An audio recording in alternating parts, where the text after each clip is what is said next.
मैं लाल बहादुर यादव मेवापुर ग्राम खंडासा अयोध्या फैजाबाद की धरती से आप सबके बीच उत्कर्ष स्टूडियो के माध्यम से भाई सोनू की देखरेख में अपनी पूरी पार्टी के साथ एक बिरहा आपके बीच भेज रहा हूं। कथानक महाभारत के युद्ध का समापन और कलयुग का आगमन। जब महाभारत पूरा हो गया तो ये 4 लाइन की भूमिका में कहना पड़ा मास्टर।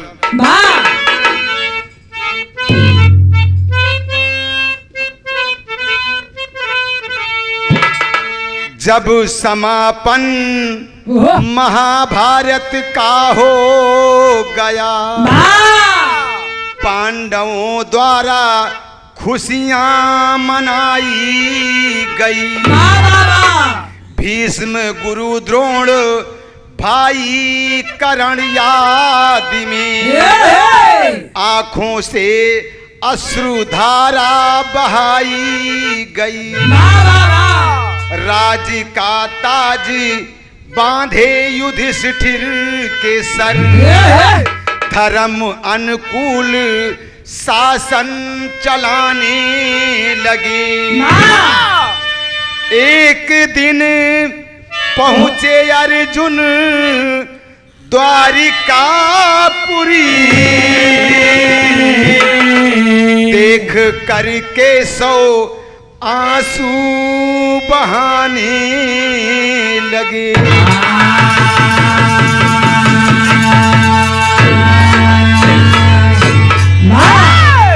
एक तर्ज मिली मास्टर बाबा कि लड़के हैं अब लड़के हैं मोहल्ले के शैतान मेरी लैला।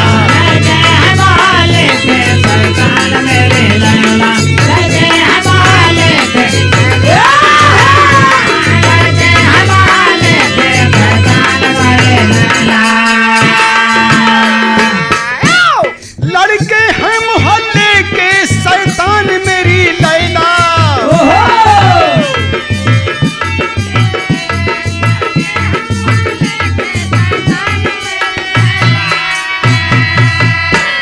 तू उनसे बचा अपनी दुकान मेरी लैला। तू उनसे बचा अपनी दुकान मेरी लैला। तू उनसे बचा अपनी दुकान मेरी लैला। बाबूजी जब भगवान की आंखों से आंसू देखे अर्जुन तो पूछ पड़े कि भगवान इसका कारण आपको क्या कष्ट है, आपकी आंखों में आंसू? तो भगवान ने कहा कि आंखों में आंसू आना, द्वापर का समापन हो गया, कलयुग का आगमन है और कलयुग में ऐसी ऐसी बातें होंगी जिसके लिए मुझे रोना आ रहा है। तो कहना बा द्वापर तो जैसे तैसे पूरा हो गया अर्जुन। द्वापर तो जैसे पूरा हो गया अर्जुन। द्वापर तो जैसे पूरा हो गया अर्जुन। अब द्वापर तो जैसे तैसे पूरा और हो गया अर्जुन।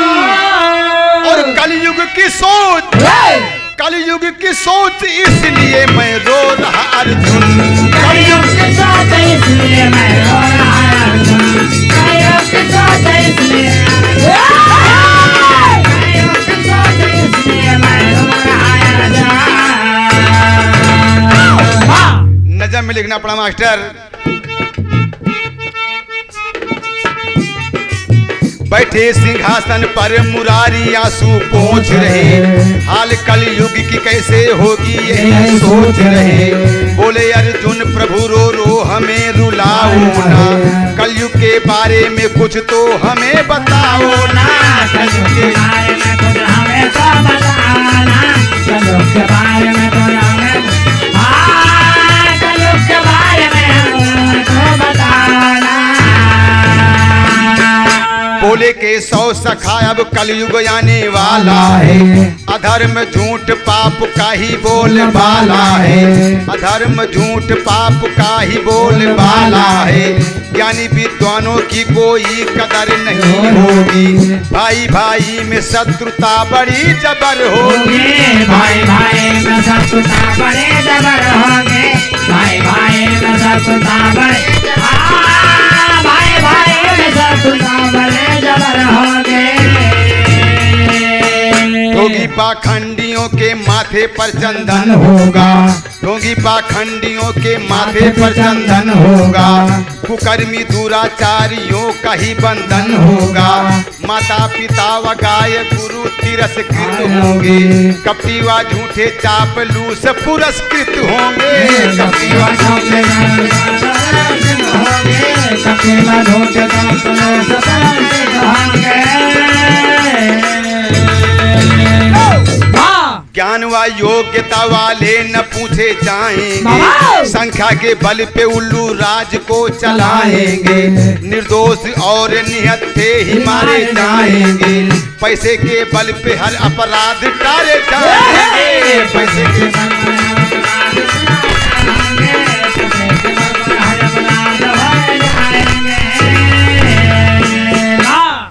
अर्जुन ने कहा थोड़ी झलक और हमको भी दिखाओ, और बोले कन्हैया, बोले कन्हैया साथ चलो चल रहा अर्जुन, बोले कन्हैया साथ चलो चल रहा अर्जुन, बोले कन्हैया साथ चलो चल रहा अर्जुन। भगवान ने कहा कि कलयुग के आगमन के पहले मैं चाहता हूं कि इस शरीर को त्याग करके और ब्रह्म तत्व में विलीन हो जाऊं।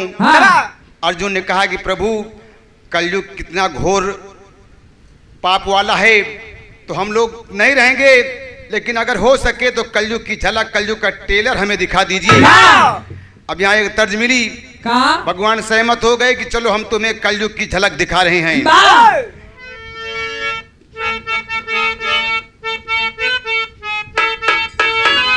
अब गौआ के पिछवाड़े चांद जब निकले, गौआ के पिछवाड़े चांद जब निकले, तो चुपके से नदिया के पार चली आइया। गौआ के पिछवाड़े चांद जब निकले, चुपके से नदिया के पार चले आइया। गौआ के पिछवाड़े चांद जब निकले, चुपके से नदिया के पार चले आइया। गौआ के पिछवाड़े चांद जब निकले, चुपके से नदिया के पार चली आइया। और नदिया में पानी भरल होई रानी, नदिया में पानी भरल होई रानी, नैया पे होई के सवार चली। नदिया में पानी भरल होई रानी, नैया पे होई के सवार चले आइया। नदिया में पानी भरल होई रानी, नैया पे होई के सवार चले आइया। इसी भाव में कहना बा कि कलयुग का टेलर दिखावई के खातिर, कलयुग का टेलर दिखावई के खातिर, अर्जुन के साथ मुराद चल भइले। अर्जुन के टेलर दिखावे के खातिर, अर्जुन के साथ मुराद अर्जुन के टेलर दिखावे के खातिर, अर्जुन के साथ मुराद चले भइले। कलयुग का टेलर दिखावे के खातिर, अर्जुन के साथ मुराद चल भइले। और कोई न साथे अकेले हैं दोनों, कोई न साथे अकेले हैं दोनों, रथिया पे होई के सवार चली। कोई न साथे अकेले हैं दोनों, रथिया पे सवार चले भइले। कोई न साथे अकेले हैं दोनों, रथिया पे होई के सवार चले भइले। भगवान अर्जुन को लेकर के चल दिए और अपनी लीला रचाते हुए अर्जुन को कलयुग का टेलर दिखा रहे हैं। वाह आइए, जब पहला टेलर आया तुरंत पर बैठे बैठे अर्जुन देखते क्या हैं कि सामने से एक बाघ और उसकी पीठ पर एक सियार बैठा हुआ चला आ रहा है। तो लगी मास्टर वाह कि जब से सिपाही से जब से सिपाही से पहले हवलदार हो न दुनिया पे गोली मारे जय हो न दुनिया पे गोली मारे सैया हमार हो न दुनिया पे गोली मारे सैया हमारा ना दुनिया पे गोली मारे सैया हमारा ना दुनिया पे गोली मारे। इसी भाव में कहना बा अचरज माँ अर्जुन देखें, अचरज माँ अर्जुन देखें अखिया पसार होगी बघावा के पीठिया पे बैठल सियार होगी बघावा की बैठल सियार होके बघावा के पीठिया पे बैठल सियार होके बघावा बैठल सियार होके बघावा के पीठिया पे। अब कहाँ पारथ हुआ प्रभु गजब सवारी और भदवा बतावा ये कर मदन मुरारी। अरे कैसे ही संभव मोहन, अरे कैसे ही संभव मोहन शंका हमार होगी बघावा के पीठिया पे बैठल सियार होगी बघावा की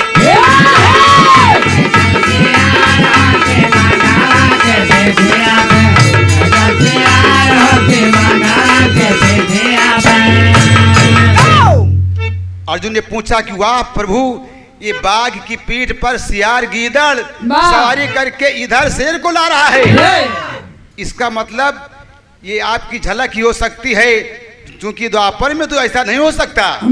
इसका मतलब कलयुग से क्या है? अब कन्हैया बता रहे हैं कि ये कलयुग में इसका क्या संबंध होगा। यहाँ तर्ज बदल गई मास्टर।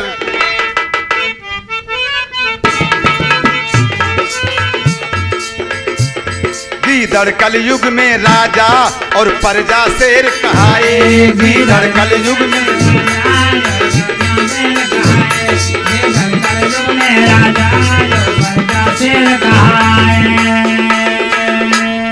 गीदड़ कलयुग में राजा और प्रजा शेर कहाए, अज्ञानी बहुमत के बल सत्ता पे धाक जमाए हो, चक्र ऐसा जग में चलाए काले युग, चक्र ऐसा जग में चलाए काले युग, अगुली पे सबका न जाए काले युग, जग में चलाए काले युग, अगुली पे सबका न जाए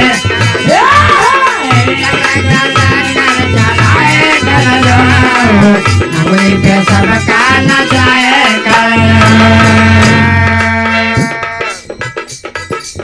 प्रजातंत्र युग आए सबका अधिकार हो, प्रजातंत्र युग आए सबका अधिकार हो, जनता के द्वारा चुनी जाए सरकार हो, प्रजातंत्र अधिकार हो, जनता द्वारा सरकार हो,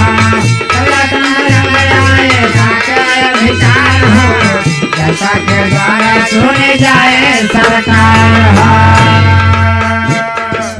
ऊंच नीच कई छुआछूत कई भेद न कोई होई, 5 साल के शासन कई मौका पाए सब कोई हो, ऊंचे नीचे सबका बिठाए काले युग,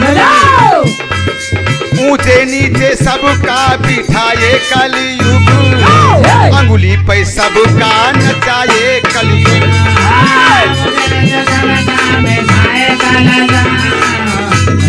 सबका नचाए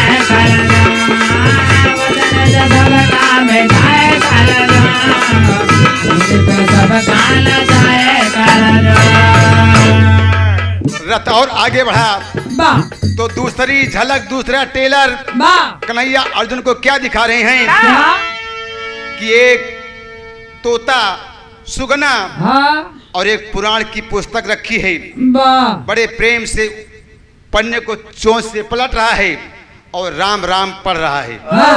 अर्जुन बहुत खुश हुए कि वाह प्रभु, कलयुग में तोते और ये सुगना भी पुराण पढ़ेंगे। कहा हाँ पढ़ेंगे, लेकिन थोड़ा और बगल में देखिए तो फिर देख रहे हैं कि बगल में उस तोते के एक चूहे की लाश पड़ी है।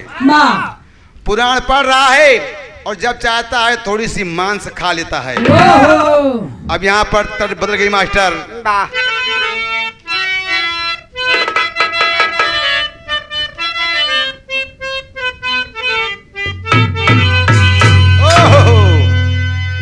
अब लाई के गवनमा सैया, लाई के गवनमा सैया, दिहले बहु कलेसवा हो विदेशवा, हो विदेशवा, कैले ना हो मोरे राजा विदेशवा, कैले ना हो मोरे राजा विदेशवा, कैले ना हो मोरे राजा, कैले ना हो मोरे राजा विदेशवा। इसी भाव में आगे बढ़े थोड़ा,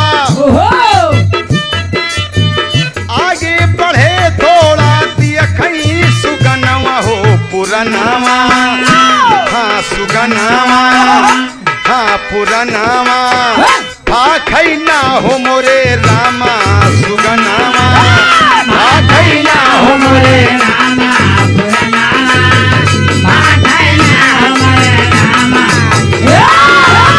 भाखई ना हो मोरे रामा पुरनावा। राम राम सुगना पुरनमा से पढ़ता और मुसवा की लसिया से मसिया है चखता। अब भेदवा बतावा प्रभु, भेदवा बतावा प्रभु, व्याकुल बमनवा हो सुगनावा, हाँ पुरनावा, भाखई ना हो मोरे रामा सुगनावा, भाखई ना हो मोरे रामा पुरनावा, भाखई ना हो मोरे रामा, भाखई ना हो मोरे रामा पुरनावा। अर्जुन ने कहा प्रभु, मैंने इसे पुराण पढ़ते हुए देखा, मैं खुश हुआ, लेकिन ये तो बगल में एक चूहे की लाश से मांस खा रहा है। द्वापर में, त्रेता में, सतयुग में ये सब पाप और ये मांसाहार ये सब नहीं था, ये तो राक्षसों की प्रवृत्ति है। इससे कलयुग से क्या मतलब है। अब यहाँ पर एक तर्ज बदल जाती है मास्टर।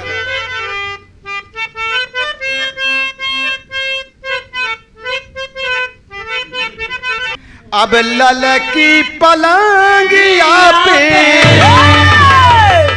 अब ललकी पलंगिया पे, लाल की चदरिया मोरे राम, लाला के चदरिया मोरे राम, लाला के चदरिया हो राम। हे रामा, हे रामा, हे रामा, हे रामा, हे रामा, लाला की चदरिया जनवा मारेला हो राम। हे रामा, लाला के चदरिया जनवा मारेला हो राम। हे रामा, लाला के चदरिया जनवा मारेला हो राम। इसी भाव में भगवान अर्जुन से बता रहे हैं कि इसका कलयुग से क्या मतलब है, कलयुग में क्या क्या होगा। अरे पंडा पुजारी खई हैं कलयुग मामा झारी आहो, कलयुग मामा झारे आहो, कलयुग मामा झारे आहो राम। हे रामा, हे रामा, हे रामा, फिर भी होई इनकर जय जयकारिया हो राम।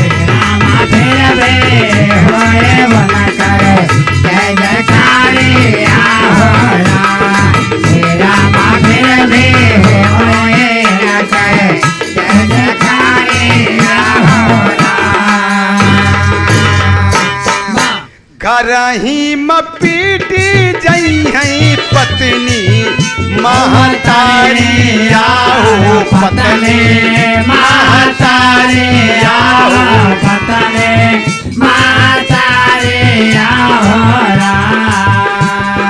हे रामा हे रामा हे रामा हे रामा पूजी जई है रंडी औ पतूरिया हो हे रामा पूजी जई है रंडी औ पतूरिया हो हे रामा पूजी जई है रंडी औ पतूरिया हो। भगवान ने समझाया अर्जुन से कि कलयुग में काली पन्नी में 600 रुपए किलो की सब्जी लेकर के ये पंडे पुजारी आएंगे।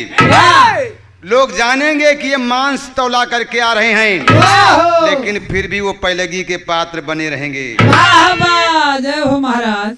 अर्जुन ने कहा कि वाह प्रभु, इतना बड़ा घोर अनर्थ होगा। कभी को टेरी का भाव देना पड़ा।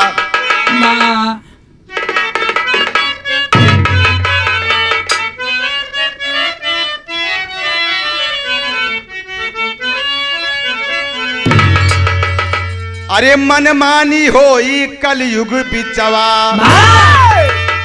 मनमानी होई कलयुग बिचवा, धर्म व कर्म के पथ से विचलित होई है ज्ञानी, मनमानी होई है कलयुग बिचवा।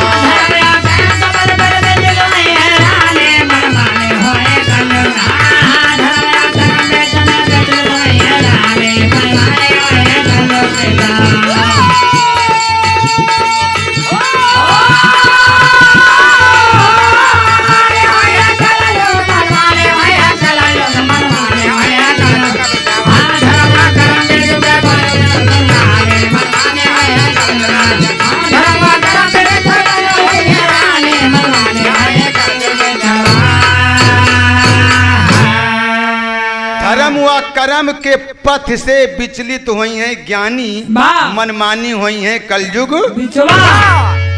कि कलयुग में बड़े बड़े ज्ञानी पुजारी पंडा भी अपने सत्य के मार्ग को छोड़ देंगे। आइए तीसरे टेलर में भगवान अर्जुन को झलक दिखा रहे हैं। कवि को एक तर्ज देना पड़ा।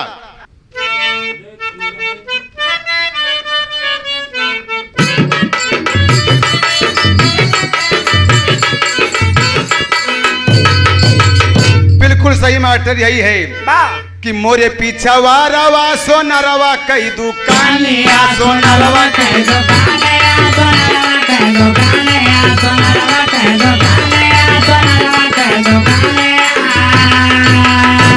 अब मोरे पीछा वारवा सोनरवा कई दुकानिया, अरे नथिया गढ़ेला 3 पतियन के, नथिया गढ़ेला 3 पतियन के, बड़ा नीक लागे गीत औरतियन के, बड़ा नीक लागे गीत औरतियन के, बड़ा नीक लागे गीत औरतियन के, औरतियन के, बड़ा नीक लागे गीत। इसी भाव में भगवान का रथ थोड़ा आगे बढ़ा तो देखते क्या है क्या कि आगे कुछ दूर गईले देखा ले बंदारिया, देखा ले बंदारिया, देखा ले बंदारिया, देखा ले बंदारिया, देखा ले बंदारिया। आगे कुछ और गईले देखा ले बंदारिया, सारी लीलाई रचाई है कन्हाई के, सारी लीलाई रचाई है कन्हाई के, रहले 5-5 लाल, रहले 5-5 लाल बदरी माई के, रहले 5-5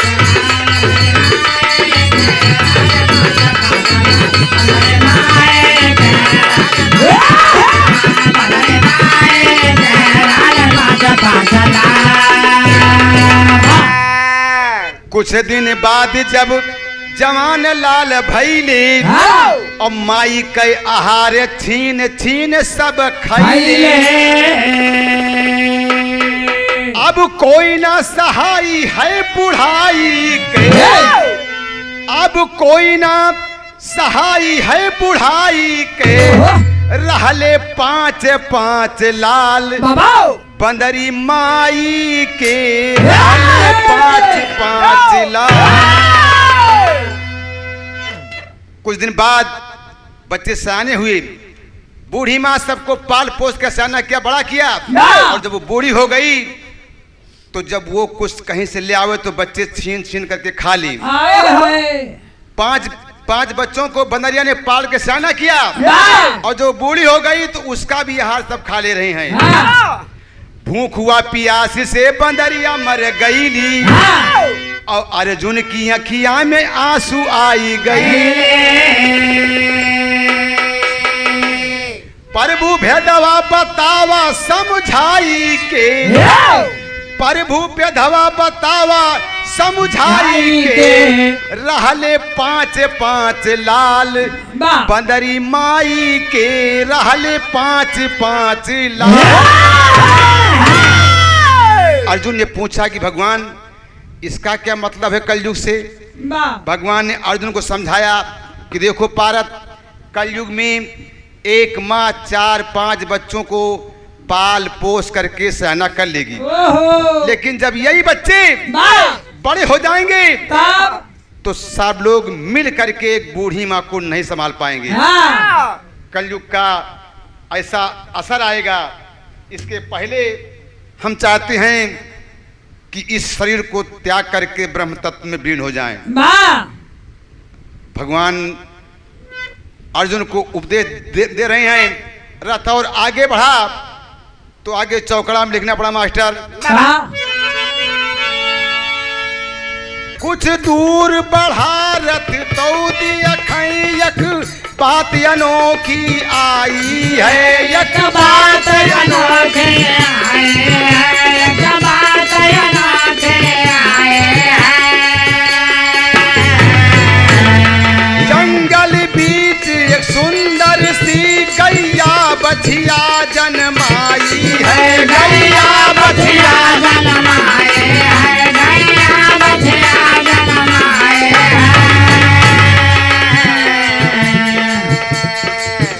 बछिया चुपचाप खड़ी होकर गैया को दूध पिलाई है। गैया को दूध पिलाई है, गैया को दूध पिलाई है। रथ पर बैठे अर्जुन देखें, रथ पर बैठे अर्जुन दियखई सुअचई बुद्धि चकराई है।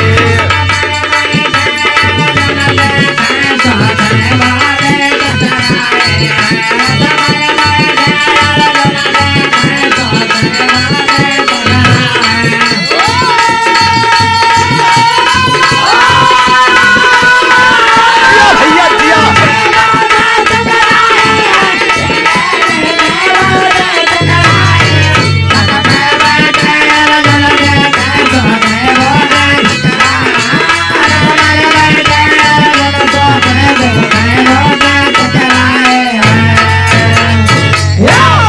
जंगल में अर्जुन ने देखा कि एक गाय एक बछिया को जन्म दिया है और उसके ठीक बाद वो गाय उस बछिया का दूध पी रही है। अर्जुन चौंक गए कि प्रभु ये बछिया का दूध इसकी माँ गाय पी रही है, ये जरूर आप ही की माया है मुरली वाले। इसका कलयुग से क्या मतलब है। कभी को टेरी के उड़ान में लिखना पड़ा, कलयुग ऐसा रंग दिखाए सुना अर्जुन चितलाई,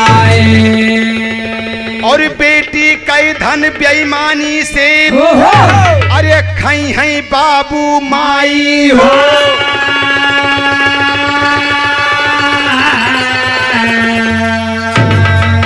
राम मनमानी होई कलयुग बिचवा, और बिररई बचा के रखिया अपन पतिवा पानी मनमानी होई कलयुग बिचवा।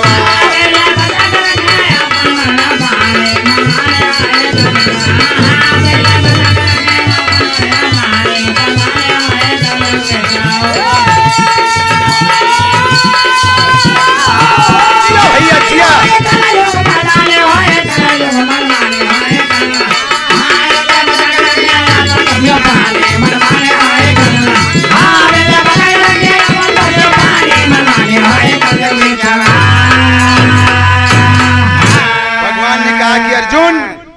कलयुग में बिटिया का धन भी महतारी बाप खा लेंगे। वाह बिररई बचा के रखी है अपन पति व पानी, वाह। मनमानी होए कलयुग।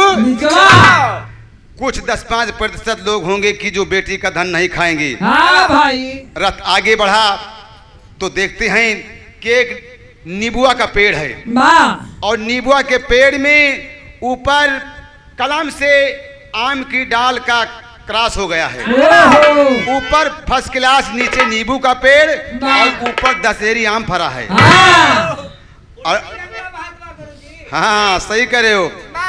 दूर से वो दिखाई पड़ता है कि ये नींबू का पेड़ है वाह और 2-4 आम बड़े बड़े लटके हैं। हाँ भाई अर्जुन ने कहा कि प्रभु ये जरूर आप ही की माया है वाह। कि नीचे नींबू उस पर दशहरी आम फड़ा हुआ है। हाँ कवि को अवधि विराह के सिंगल लटका में लिखना पड़ा हाँ कि अर्जुन कहाँ मोहन कैसा अचंभा, ओहो अर्जुन कहाँ मोहन कैसा अचंभा, अमवा फरल नेबुआ डारी ना भैया, अमवा फरल नेबुआ डारे ना भैया, अमवा फरल नेबुआ डारे ना भैया, अमवा फरल। अर्जुन कहाँ मोहन कैसा अचंभा, अमवा फरल नेबुआ डारी। अब भेदवा बतावा पड़े न चैन हमरे, भेदवा बतावा पड़े न चैन हमरे, पूछे लगे धनुहा धारे ना भैया, पूछे लगे धनुआ धारे ना भैया, पूछे धारे ना भैया, पूछे लगे। अब भगवान अर्जुन को बता रहे हैं कि नेबुआ में आम कैसे फरा है वाह और कलयुग में इसका क्या संबंध होगा। हाँ तो भगवान बता रहे हैं कि नींबू दूसरी जात का है, वाह आम दूसरी जात का है। हाँ इसका पका हुआ फल भी खट्टा ही रहता है ये और उसका पका हुआ फल कितना मीठा होता है। ओहो अब सजातीय और विजातीय, अगर नींबू में नींबू फरे तो वो सजातीय है वाह और नींबू में आम फरे तो वो विजातीय है। हाँ गैर बिरादरी के हाँ अब भगवान समझा रहे हैं कि कलयुग में जात पात पूछी न जाए, हाँ कलयुग में जात पात पूछी न जाए, शादी कह हुए तैयार ना भैया, शादी कह हुए तैयारे ना भैया, शादी तैयारे ना भैया, शादी कलयुग में जात पात पूछी न जाए, शादी कह होए तैयारे ना। अरे अब चारों वर्ण आपस में शादी करी हैं, चारों वर्ण आपस में शादी करी हैं, नौकरी रही सरकारी ना भैया, नौकरी रहे सरकारी ना भैया, नौकरी सरकारी ना भैया, सरकारी ना भैया, नौकरी। अरे हे गुरुजी, का भैया विनोद, अरे ये कैसे हो सकेला भाई? अरे जात पात से मतलब न रहे। अब भैया ऐसा है, उदाहरण आपको हम बताएं। वाह बिल्कुल बतावा जाए। राहुल गांधी का नाम सुना है, हाँ कांग्रेस के नेता। वाह राहुल के आजी फिरोज खां पे राजी, राहुल के आजी फिरोज खां पे राजी, राजीव गांधी के महतारी ना भैया, राजीव गांधी के महतारी ना भैया, राजीव गांधी महतारी ना भैया, राजीव गांधी। देश की प्रधानमंत्री इंदिरा गांधी वाह कश्मीरी पंडित जवाहरलाल नेहरू की बेटी, हाँ। शादी किया फिरोज खान से। वाह इससे और बड़ा उदाहरण नहीं है दूसर भैया। बाबा अब समझ में बात आई गुरु। राजय को सब छाजे। वाह अब आइए अगला टेलर भगवान दिखा रहे हैं। कवि को पापड़ का भाव देना पड़ा। रथ आगे बढ़ता है तो देखते क्या है कि एक नई नवेली नार बिल्कुल उधर से चली आ रही है। वाह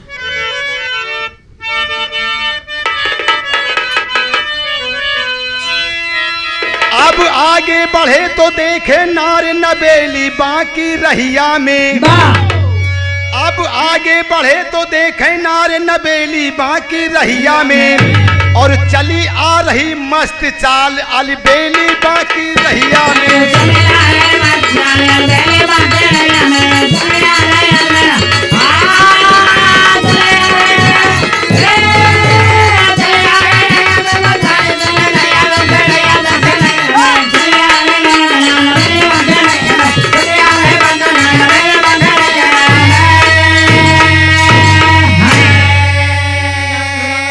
तब तक दो परदेसी भाई उसी राह से आते हैं, और देखा नार के त्रिया जाल में कैसे वो फंस जाते हैं।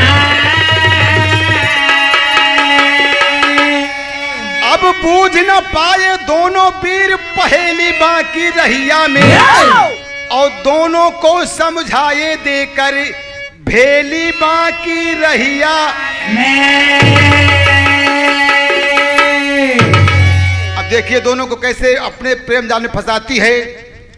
नयन के बाण मार बड़के को प्रेम में लिया फंसाई हो, और किया इशारा लावा जाके हमारे बदे मिठाई।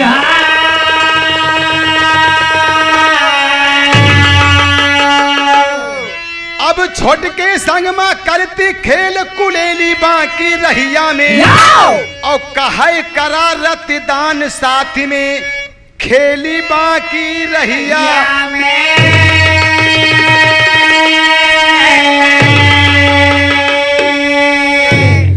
बोला छोटा परदेसी नाम अपना धर्म बिगाड़ूंगा, और चल हट पापिन आगे से नाम बात तेरी मैं मानूंगा।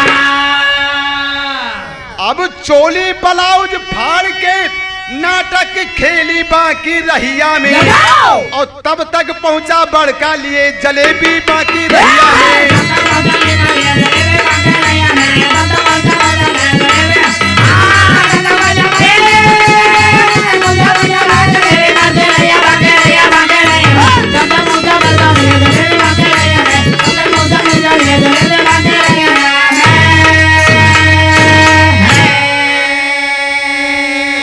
छोटे भाई से कहा कि मेरे साथ भोग विलास करो। छोटा भाई अच्छा था, सज्जन था। उसने कहा कि नहीं, हम दो भाई परदेश से कमा के आ रहे हैं, हम अपना धर्म नहीं बिगाड़ेंगे। तब तक उसको फंसाने के लिए अपना चोली ब्लाउज फाड़ करके उसके साथ त्रिया जाल फैलाने लगी, और तब तक बड़ा वाला भाई जलेबी लेकर के पहुंच गया, और उस नबेली ने बताया कि आपके छोटे भाई ने मेरी इज्जत से खेल लिया, मैं तो आपके साथ शादी करने वाली थी। तब तक भैया बड़का भैया छोटका भैया के गिरेबान पकड़ ली, मारते मारते छोटे भाई को मार डालने की तक सोच डाला। चाकू निकाल लिया, छोटे भाई को मार दिया। छोटा भाई सोचा कि आज बड़े भैया को क्या हो गया, एक अजनबी औरत के चक्कर में मेरा खून करने पर आमादा है। घायल हो गया बेचारा, चाकू छीन लिया, बड़के के भी गले पर कई बार छोटे ने कर दिया, और दोनों ही अपनी जान गंवा दिए।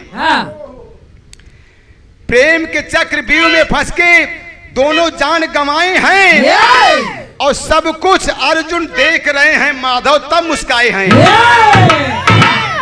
दो दो लाश देखकर अर्जुन पूछे कैसी माया है, अरे कलयुग से इसका क्या मतलब समझ न मेरी आया है। बोले केशव कलयुग में आधे ऐसे मर जाएंगे, और बिना ज्ञान के काम वासना में फंस के मिट जाएंगे।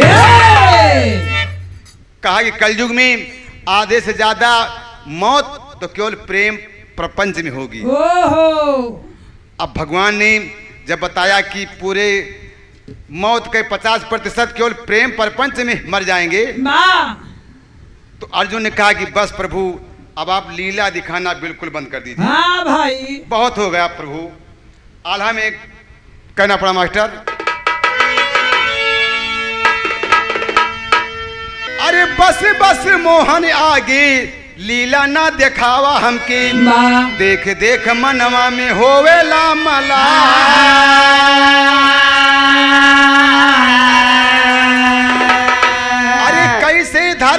धर्म धुरी पैटी की हो मोहन, वाह जबकि एक दूजे के बने हैं सबका।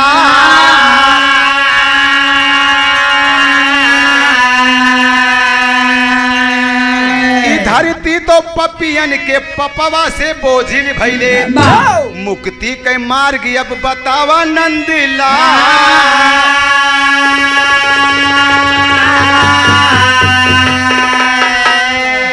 तरण तार कैसे होए बोले तब कन्हैया भैया, सदगुरु के शिक्षा तारक मंत्र हो विशाल।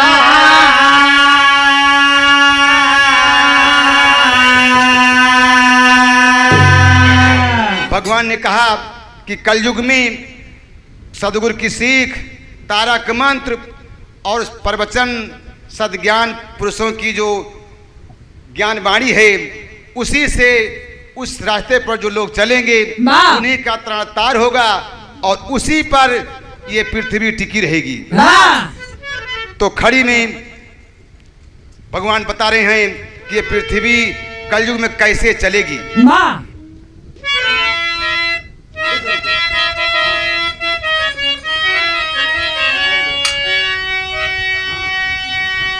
अब सच्चे भक्त होई हैं आठों याम हरि हरि। अरे सच्चे भक्त भी होई हैं आठों याम हरि हरि। अरे जिनके बल पे जगमा धर्म कई पता का फहरी।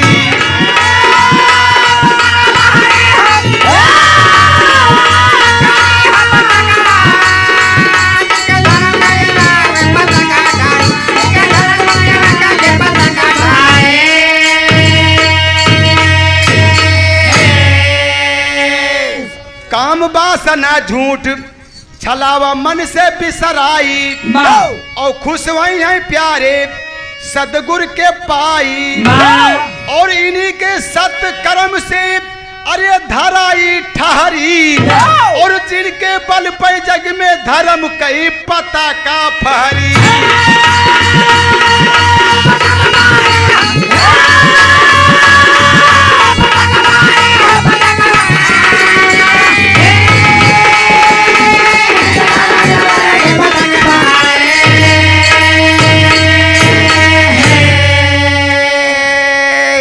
नानक कबीर रविदास संत आई हैं, और बुद्ध भगवान प्रेम सरिता बहाई हैं।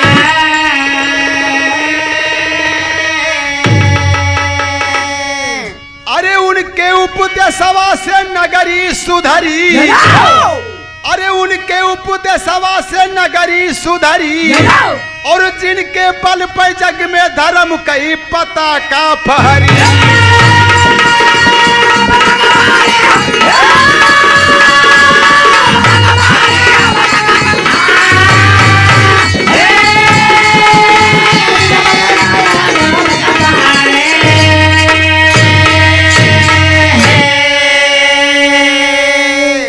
आखिरी भाव में गुरु घराने का परिचय देते हुए का नाम मास्टर परम धाम गुरु माधव गईले करके हमें अनाथ। लाल बहादुर यादव लिखते कलयुग में चरितार्थ हो।